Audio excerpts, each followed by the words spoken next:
दोस्तों, अलंकारों में हमने शब्दालंकार को देखा। शब्दालंकार में श्लेष को देखा, यमक को देखा, अनुप्रास को देखा।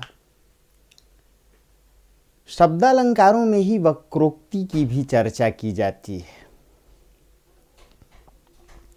वक्रोक्ति का जो शाब्दिक अर्थ होता है वह वक्र कथन से लिया जाता है।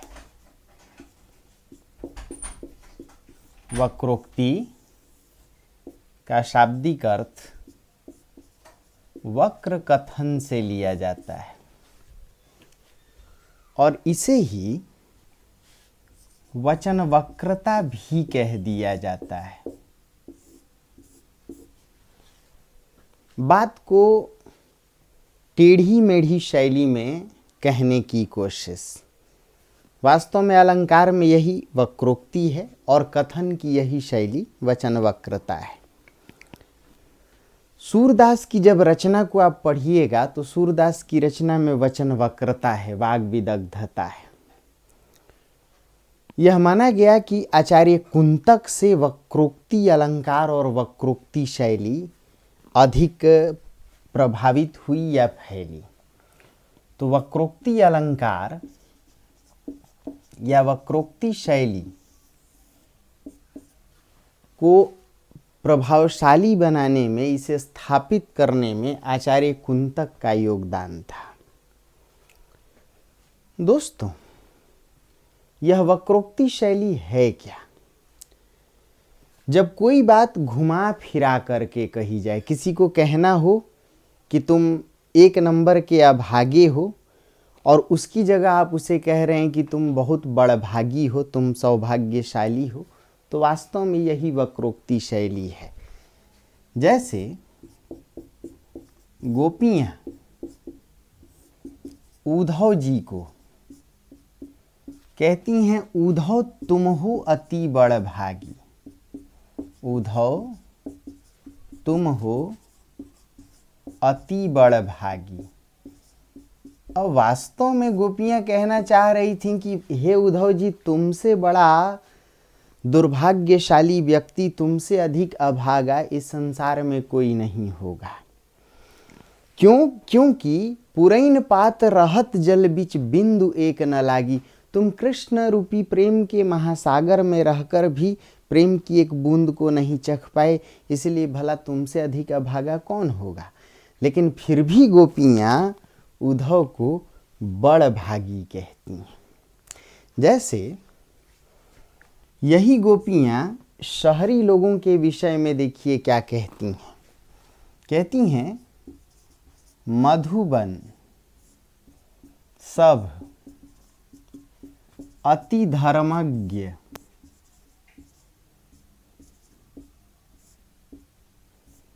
मधुबन सब अति कृतज्ञ धर्मीले। तो अति धर्मज्ञ या कृतज्ञ धर्मीले। परहित डोलत हैं बोलत बचन सुरीले। परहित डोलत हैं बोलत वचन सुरीले। क्या वास्तव में शहरी लोग किए हुए उपकारों को मानते हैं क्या? कृतज्ञ होते हैं क्या? शहरी लोग दूसरे के उपकार के लिए परहित डोलते हैं क्या? शहर की संस्कृति तो राजनीति से ग्रसित है। शहरी लोग सेल्फ सेंटर्ड होते हैं। शहरी लोग आत्म केंद्रित होते हैं, सेल्फिश।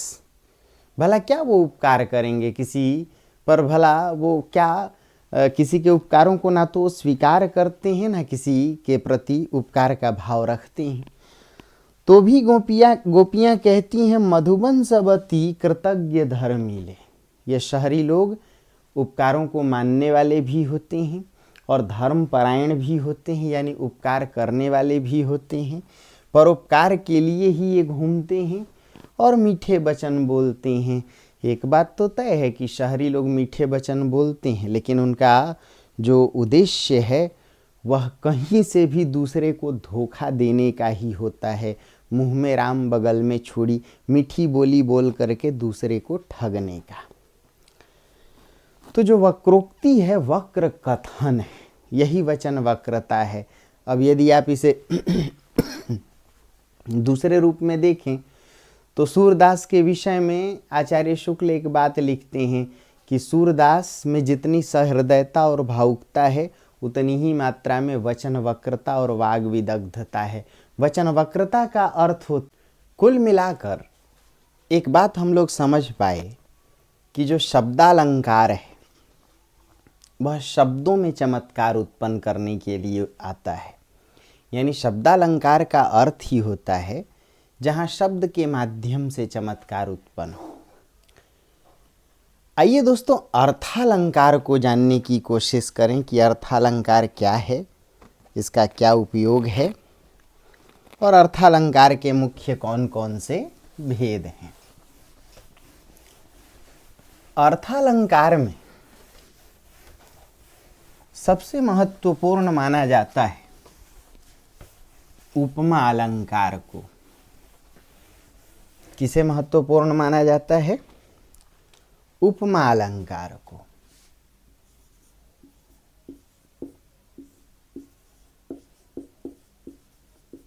दोस्तों,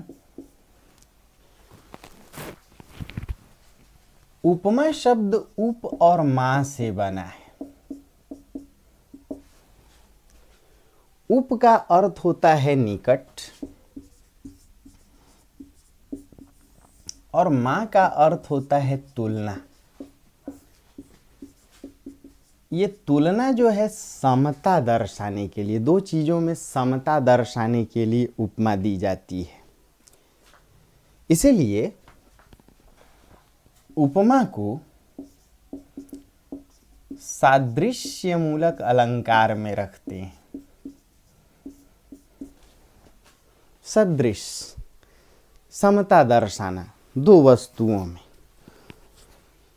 जाहिर सी बात है कि जब दो वस्तुओं में समता दर्शाएंगे या उनकी तुलना करेंगे, उनमें सादृश्यता दर्शाएंगे, तो एक वस्तु उपमेय होगी और एक वस्तु उपमान होगी। दोस्तों, यह माना गया कि उपमेय और उपमान दोनों संज्ञा के रूप होते हैं। याद रखिए, कई बार इस प्रकार के भी प्रश्न आते हैं कि भाई जब आप रूपक की चर्चा करते हैं या जब आप उपमा दर्शाते हैं तो इनमें कैसा संबंध होता है, क्या ये पद विशेषण होते हैं या संज्ञा। तो याद रखिए, उपमेय और उपमान हर हाल में संज्ञा पद होते हैं। कैसे? जैसे मान लीजिए मुख की उपमा चंद्रमा से दी जाए या चरण की उपमा कमल से दी जाए या आँखों की उपमा खंजन से दी जाए, खग से दी जाए, कमल से, नील कमल से, या बालों की उपमा भौरों के जाल से दी जाए, तो आप देखें कि दोनों वस्तुएं संज्ञाएं हैं। यदि किसी ने कहा कि तुम्हारे दांत मोतियों की तरह हैं, तो दांत भी संज्ञा, मोती भी संज्ञा। इसीलिए जो उपमेय और उपमान है, सबसे पहली बात कि याद रखिए दोनों संज्ञा पद होते हैं। अब आइए इनको जानने की कोशिश करें कि इनका मतलब क्या होता है। हम जिस वस्तु की उपमा देते हैं वही उपमेय है। जिसे हम खाते हैं खाद्य है, जिसे हम पीते हैं वो पेय है। तो जिसकी हम उपमा देते हैं वो उपमेय है। और जिस वस्तु से, ध्यान से सुनिएगा, जिस वस्तु से उपमा देते हैं वही उपमान है। उपमान का अर्थ प्रतिमान होता है।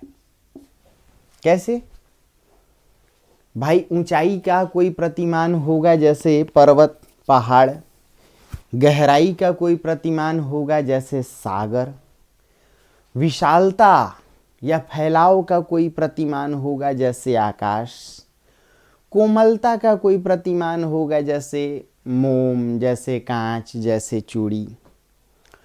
तो मान लीजिए कि कोई कहता है कि दिल शीशे की तरह नाजुक है, तो आपने दिल की उपमा दी इसीलिए दिल उपमेय है। और भाई नाजुक का प्रतिमान क्या है? शीशा, कहीं भी गिर के चटक जाता है, फूट जाता है, तो शीशा क्या है? उपमान। दिल उपमेय, शीशा उपमान। जैसे किसी ने कहा कि हृदय सागर की तरह गहरा है, तो भाई हृदय जो है सागर से इसकी हम तुलना दर्शा रहे हैं कि हृदय में भी गहराई है, लेकिन ये गहराई किसकी तरह है? तो प्रतिमान गहराई का सागर है, यानी हृदय उपमेय है और सागर उपमान है। दोस्तों, एक वाक्य से समझते हैं कि आंखें कमल की तरह सुंदर हैं।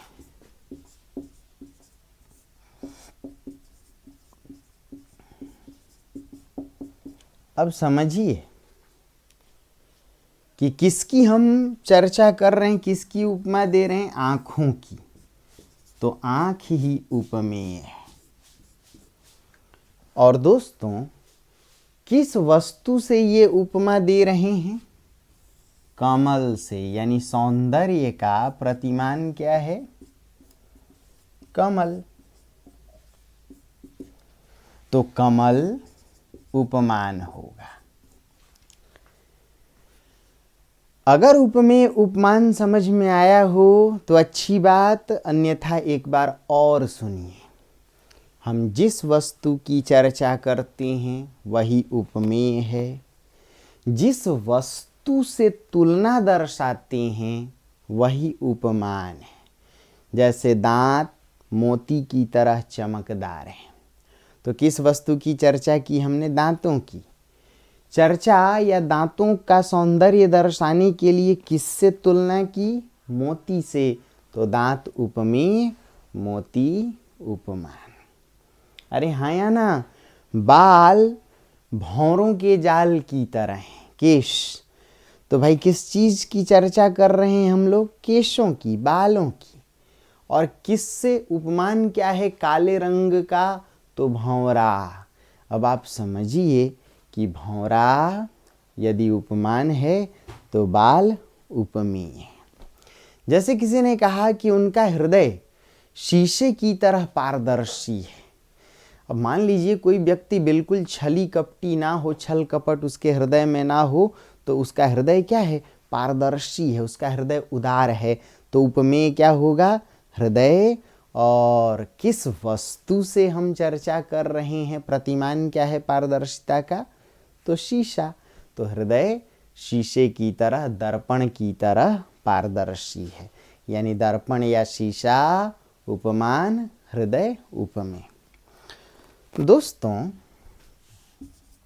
उपमा के 4 अंग माने गए। ये बचपन से हम लोग पढ़ते आए और आप सब भी जानते ही हैं कि उपमा के 4 अंग माने गए। क्या क्या? उपमेय पहला, दूसरा उपमान, तीसरा साधारण धर्म, और चौथा वाचक शब्द। ध्यान से सुनिएगा, जो लोग बिल्कुल नए हैं या नए सिरे से सीख रहे हैं। उपमा के 4 अंग माने गए। क्या क्या? उपमेय, उपमान, साधारण धर्म, वाचक शब्द। दोस्तों, हम उपमेय को जान पाए कि उपमेय वह वस्तु है जिसकी चर्चा की जाती है या जिसकी तुलना की जाती है, और उपमान वह वस्तु है जिससे चर्चा की जाती है, यानी उपमान प्रतिमान है और जो उपमेय है वह वस्तु है जिसकी हम चर्चा करते हैं। अब ये साधारण धर्म क्या है? कॉमन गुण, दोनों में कॉमन जो गुण हो। कैसे? देखिए, जैसे कोई कहे कि हृदय सागर के समान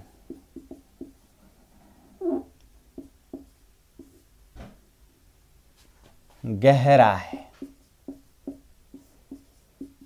दोस्तों, एक तो हमने हृदय की चर्चा की है, इसलिए हृदय उपमेय है।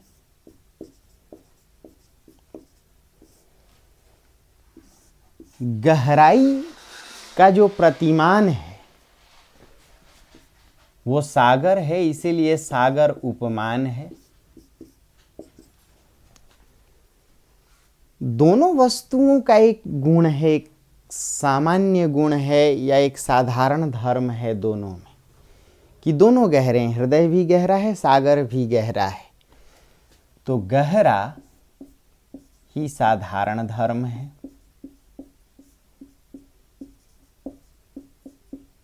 और के समान या की तरह या सरिस या समान या सम या सरीखा, ऐसे शब्दों को ही हम वाचक शब्द कहते हैं। क्या कहते हैं? वाचक शब्द। दोस्तों, यदि एक दो और वाक्यों को ले लें तो बात और आसान हो जाए। जैसे मन मोम की तरह कोमल है।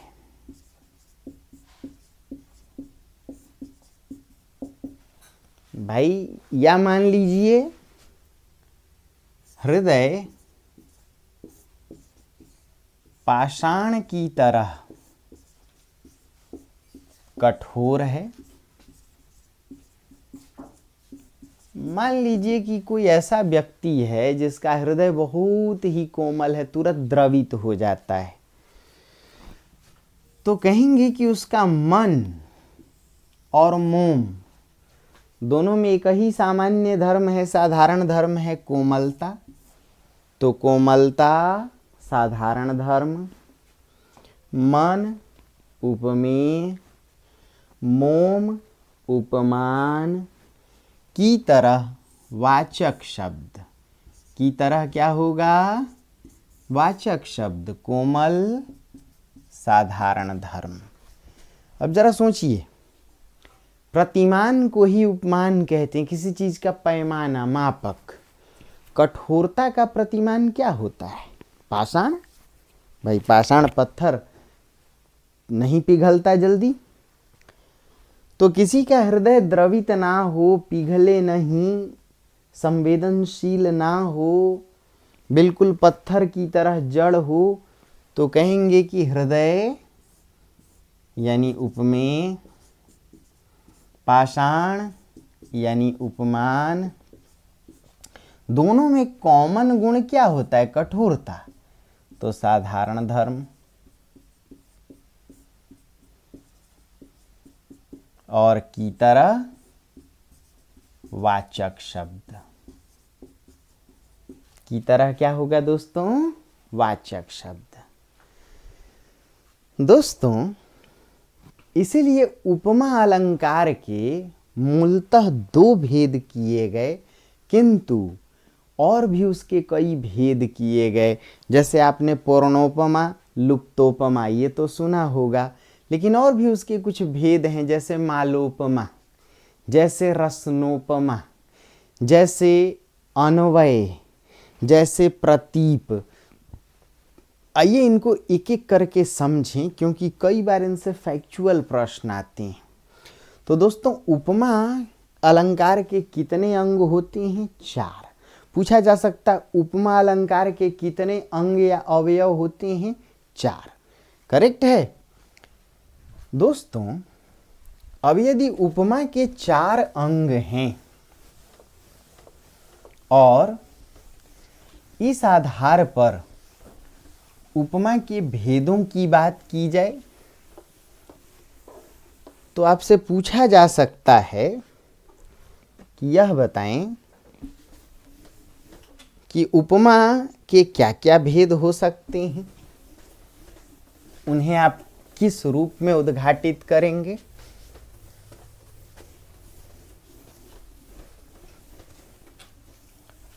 दोस्तों, यदि उपमा के कुछ भेदों की बात की जाए तो उपमा के कई भेद हैं। जैसे पूर्णोपमा।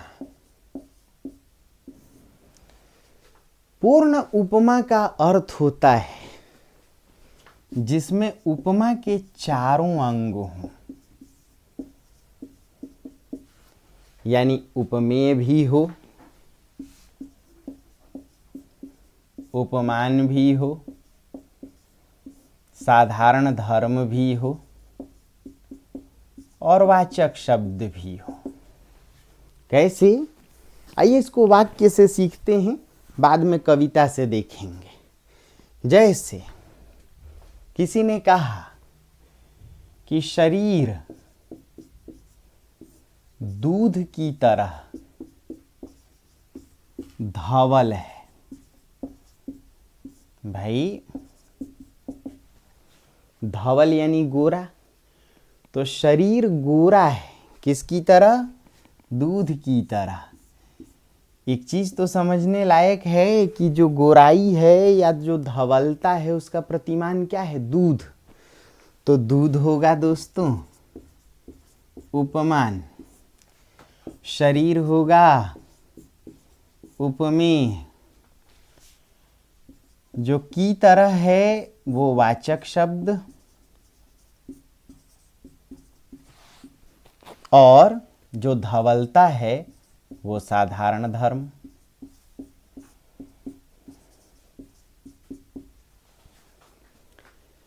छोटी से लेके बड़ी परीक्षाओं में ये फैक्चुअल मुद्दे भी पूछे जाते हैं। तो उपमा अलंकार के भेदों में पूर्णोपमा। पूर्णोपमा उसे कहते हैं जहां उपमा के चारों अंग हों। अब मान लीजिए एक दूसरा भेद है उपमा अलंकार का जिसे लुप्तोपमा कहते हैं। क्या कहते हैं? लुप्तोपमा। इसका मतलब ही है कि उपमा के जो चारों अंग हैं उनमें से कोई एक या एक से अधिक लुप्त है। कैसे? इसी वाक्य को जरा छोटा कर दीजिए। शरीर दूध की तरह है।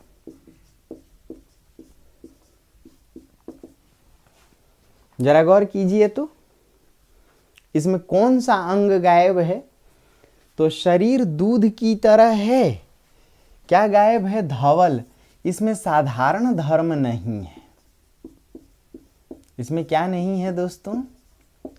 साधारण धर्म नहीं है, इसीलिए उपमा का एक अंग लुप्त है, इसे लुप्तोपमा कहेंगे। कई बार और भी एक अंग गायब हो सकता है, जैसे शरीर दूध सम या शरीर दूध है। अब इतना आपने कह दिया तो दो दो अंग गायब हो गए, साधारण धर्म भी, वाचक शब्द भी। जैसे मन पर्वत की तरह अडिग है। समझिए, मन पर्वत की तरह अडिग है। मन उपमेय, पर्वत उपमान, की तरह वाचक शब्द, अडिग साधारण धर्म। लेकिन कभी कभी हम लोग सिर्फ इतना कहते हैं उसका मन पर्वत की तरह है, या सिर्फ कह देना उसका मन पर्वत है। समझिए, जहां आप उपमा के चारों अंगों में किसी एक अंग का प्रयोग नहीं करेंगे, यदि कविता में कोई अंग लुप्त हो तो उसे लुप्तोपमा कहते हैं, चारों अंग हो उसे पूर्णोपमा कहते हैं। दोस्तों, इसी प्रकार कुछ और भी भेद उपमा अलंकार के किए गए। क्या क्या? जैसे मालोपमा। मालोपमा का अर्थ है माला की तरह उपमा। जब उपमेय एक ही हो और उसके उपमान कई हो। कैसे? मान लीजिए कि किसी ने कहा कि तुम्हारी आंखें हिरनी की आंखों के समान हैं, कमल की तरह हैं, खंजन नयन की तरह हैं। यानी उपमेय जब एक हो और उपमान कई हो। जैसे एक गाना आपने सुना होगा, एक लड़की को देखा तो ऐसा लगा जैसे खिलता कमल, जैसे मंदिर में हो कोई जलता दिया, जैसे वन में हिरन। उपमेय जब एक हो और उपमान कई हों, मानो उपमानों की माला बना दी गई हो, तो उसे मालोपमा कहते हैं। इसे लिख लीजिए, जहाँ उपमेय तो एक ही हो लेकिन उपमान कई हो, तो उसे मालोपमा कहते हैं। क्या कहते हैं? मालोपमा। फिर से सुनिए, उपमा अलंकार के कितने अंग हैं? 4। क्या क्या? उपमेय, उपमान, साधारण धर्म, वाचक शब्द। पूर्णोपमा किसे कहते हैं? जहाँ चारों अंग हों। लुप्तोपमा किसे कहते हैं? जहाँ चारों अंग में कोई एक या दो लुप्त हो। मालोपमा किसे कहते हैं? जहाँ उपमेय तो एक ही हो किंतु उपमान बहुत सारे हों। ऐसे ही दोस्तों एक चौथा भेद है इसमें, रसनोपमा। रसना या करघनी का बोध आता है। इसका क्या मतलब है? जहां उपमेय भी कई सारे हों और उपमान भी कई सारे हों। अब जैसे मान लीजिए कोई कहे कि तुम्हारी आंखें मृग के समान हैं, तुम्हारे दांत मोती के समान हैं, तुम्हारी गर्दन सुराही के समान है, तुम्हारे भौं कमान के समान हैं, तुम्हारी आंखें तीर के समान हैं, तुम्हारी नाक तोते के समान। तो जहाँ उपमेय भी कई हों और उपमान भी कई हों, तो उसे रसनोपमा कहते हैं। क्या कहते हैं दोस्तों? रसनोपमा। दोस्तों एक पांचवा भेद इसमें आता है, अन्वय या अनन्वय। जहां उपमेय को उपमान बना दिया जाए, ये सब लिखते जाइए, जहां उपमेय को उपमान बना दिया जाए तथा उपमान को उपमेय बना दिया जाए, तो उसे अन्वय कहते हैं। क्या कहते हैं? फिर से, जहाँ उपमेय को उपमान बना दिया जाए और उपमान को उपमेय, तो उसे ही अन्वय, मिला देना, अन्विति कर देना। और दोस्तों एक इसका छठा भेद है प्रतीप अलंकार। याद रखिए, प्रतीप उपमा का विरोधी होता है। जहाँ उपमान की तुलना उपमेय से की जाए, लिख लीजिए, प्रतीप में उपमान की तुलना उपमेय से की जाती है। कैसे? मान लीजिए कि कोई कहता है तुम्हारा मुख चांद की तरह सुंदर है, तो ये तो उपमा अलंकार है। लेकिन जैसे किसी ने कहा कि चांद तुम्हारे मुख की तरह सुंदर है, उपमान की ही चर्चा जब उपमेय से की जाए तो उसे प्रतीप कहते हैं। जैसे कोई कहे कि सागर उसके हृदय की तरह विशाल है, जैसे कोई कहे कि पत्थर उसके हृदय की तरह कठोर है, तो उसे प्रतीप कहते हैं। इनको एक एक बात को लिखिए। अब आइए कविता के माध्यम से इन्हें समझने की कोशिश करते हैं।